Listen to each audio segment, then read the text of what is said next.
Yes guys, हम ellipse के बारे में बात कर रहे थे। पिछले वीडियो में हमने देखा कि एक सेकेंड डिग्री की इक्वेशन में यदि एक वैल्यू निकाल ली जाए डेल्टा, वो नॉट इक्वल टू 0 हो और आपका H square is less than two A B हो, तो हम उसे, ये कंडीशन सेटिस्फाई हो तो हम उसे एलिप्स कहते हैं।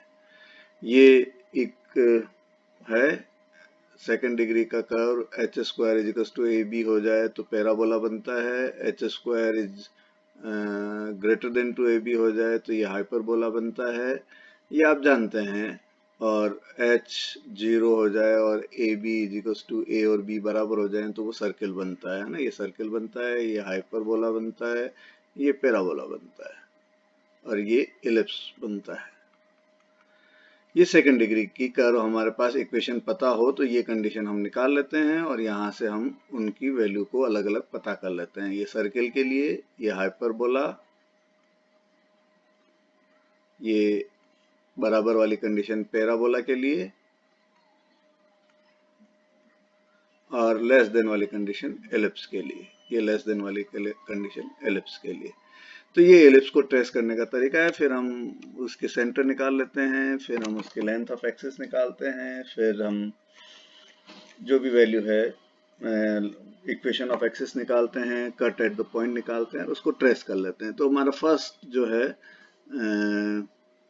एलिप्स को फाइंड आउट करना होता है सेकंड डिग्री की इक्वेशन से। ये हम करते हैं। रादर देन ये सेकंड है, इसका जो फर्स्ट पार्ट है वो आपका बेसिक डेफिनेशन से आता है, कॉनिक सेक्शन की डेफिनेशन से। ये कॉनिक सेक्शन की डेफिनेशन कहलाती है कि लोकस ऑफ ए पॉइंट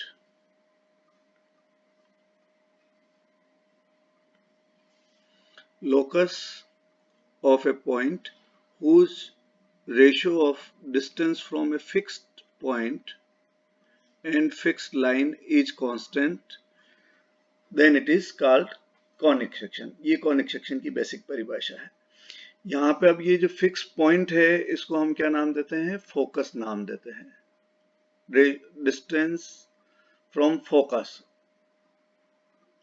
और ये जो फिक्स लाइन है इसका हम क्या नाम देते हैं? डायरेक्ट्रिक्स नाम देते हैं।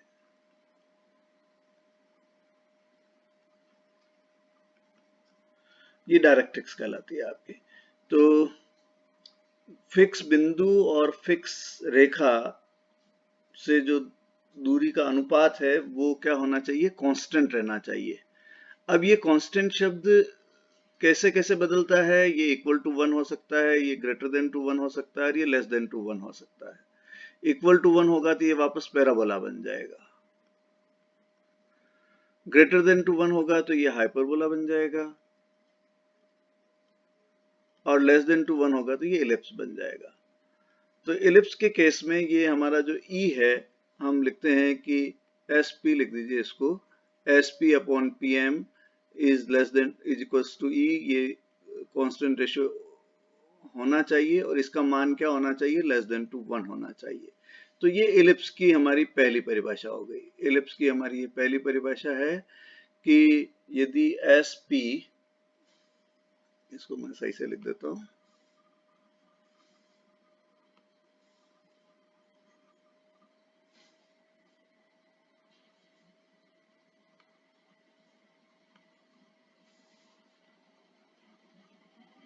S P upon P M is equals to E, वो एक कांस्टेंट रेशियो के बराबर आया और वो रेशियो लेस देन टू 1 हो तो हम इसे क्या कहते हैं? एलिप्स कहते हैं। हम इसे क्या कहते हैं? एलिप्स कहते हैं। तो ये एलिप्स की हमारी बेसिक डेफिनेशन है। यहाँ हम इसको स्क्वायर करके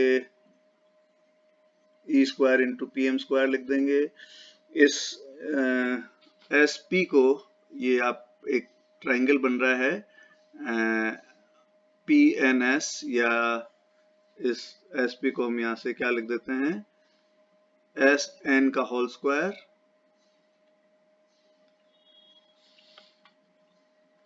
एस एन का whole square plus N P का whole square is equals to E square into, और इस पी एम को एन के बराबर लिख दीजिए। P M is equals to, तो हम लिख रहे हैं एन के और हम एस पी स्क्वायर बराबर लिख रहे हैं इस triangle S N square plus N P square from triangle P N S से। ये हमने वैल्यू रखी यहाँ पर, तो हमारा वैल्यू ये बन गया। इसको आप नॉन वैल्यू के रूप में लिखना चाहें तो हम इसको इस तरह से लिख सकते हैं। देखिए एस एन स्क्वायर को आप लिख दीजिए, ये जो दूरी है आपकी एस एन, इसको मैं लिख देता हूं C N minus C S का whole square plus N P square बराबर ई स्क्वायर इंटू एन के को लिख देते हैं, एन के है तो सी के में से घटा देंगे आप, सी के माइनस सी एन घटा दीजिए,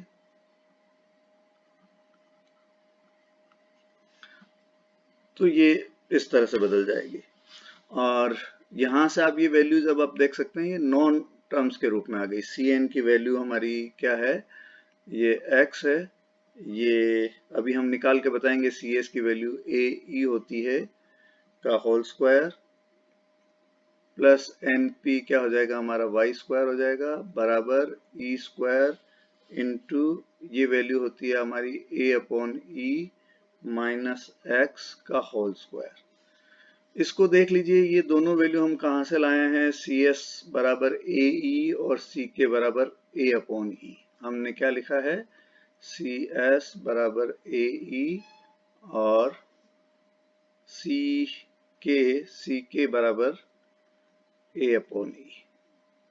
सी के का मतलब यहां से यहां तक की दूरी हम लिख रहे हैं ए अपॉन ई, सेंटर से डायरेक्ट्रिक्स की दूरी और सेंटर से फोकस की दूरी। ये दोनों वैल्यू अभी हम देखेंगे कहां से आई है। इन वैल्यू को हम यहाँ पुट कर देते हैं तो हमारे पास ये इक्वेशन किसके रूप में बन जाता है, आप देखिए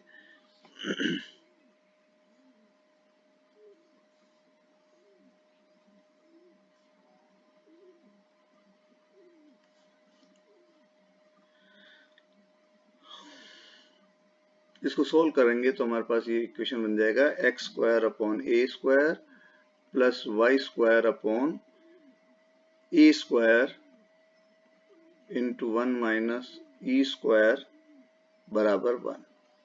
और इसको आप लिखें तो ये क्या बन जाएगा, X square upon A square plus Y square upon B square is equals to 1। ये हमारा एलिप्स का इक्वेशन है जहां बी स्क्वायर बराबर किसके बराबर है आपके पास, ए square into 1 minus E square के बराबर है। ये जो वैल्यू है बी स्क्वायर की वैल्यू हमने ये मानी है। अब ये जो डिस्टेंस है आपकी, ये एक्स वाई हमने कोऑर्डिनेट मान रखा है, तो यहां से यहां तक की डिस्टेंस तो आपकी एक्स हो गई। अब ये वैल्यू हमने यहां से यहां तक की वैल्यू सी ए,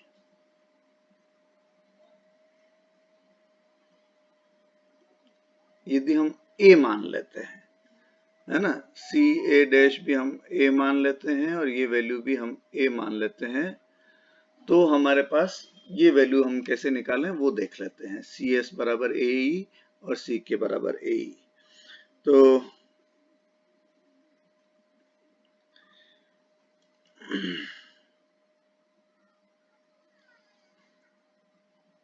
ये वैल्यू आती है आपकी एस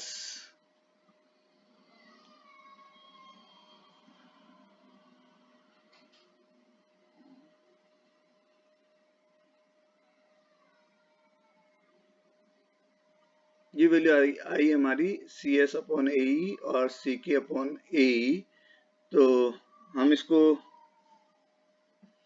यूज कर लेते हैं तो हमारे पास ये इक्वेशन बन जाता है इस तरह से। और हम इसको क्या कर लेते हैं, X square upon A square plus Y square upon B square, ये हमारा एलिप्स का स्टैंडर्ड फॉर्म हो गया, एलिप्स इन स्टैंडर्ड फॉर्म। ये जो स्टैंडर्ड फॉर्म में एलिप्स है हमारी, उसको हम, अच्छा एक चीज आप यहाँ पे ध्यान रखिए कि ये एलिप्स इस रूप में जब कहलाएगा जब a बड़ा हो b से, है ना, a बड़ा हो b से। ये जो डिस्टेंस है, यहाँ हम इस डिस्टेंस को, यहाँ से यहाँ तक की जो डिस्टेंस है आपकी, इसको हम क्या मानते हैं, b मानते हैं। तो ये मेजर एक्सिस बड़ा होना चाहिए छोटे एक्सिस से, और यदि b बड़ा हो तो हम इसकी जो इक्वेशन है वो इस तरह से बनेगी, वो standard form X square upon A square plus Y square upon B square is equal to 1। और if b is greater than to a, तो ये जो इक्वेशन है एलिप्स का आपका इस तरह का बनेगा, है ना। ये एलिप्स का जो साइज है, शेप है, वो इस तरह का होगा यदि वो आपके पास क्या हो, b is greater than to a हो। इसको एक और वीडियो में अच्छे से समझते हैं कि ये वैल्यू कैसे निकालें हम, और ये किस तरह से काम करता है या फॉर्मूले में क्या क्या चेंज आते हैं। इसको एक नेक्स्ट वीडियो में हम देखते हैं।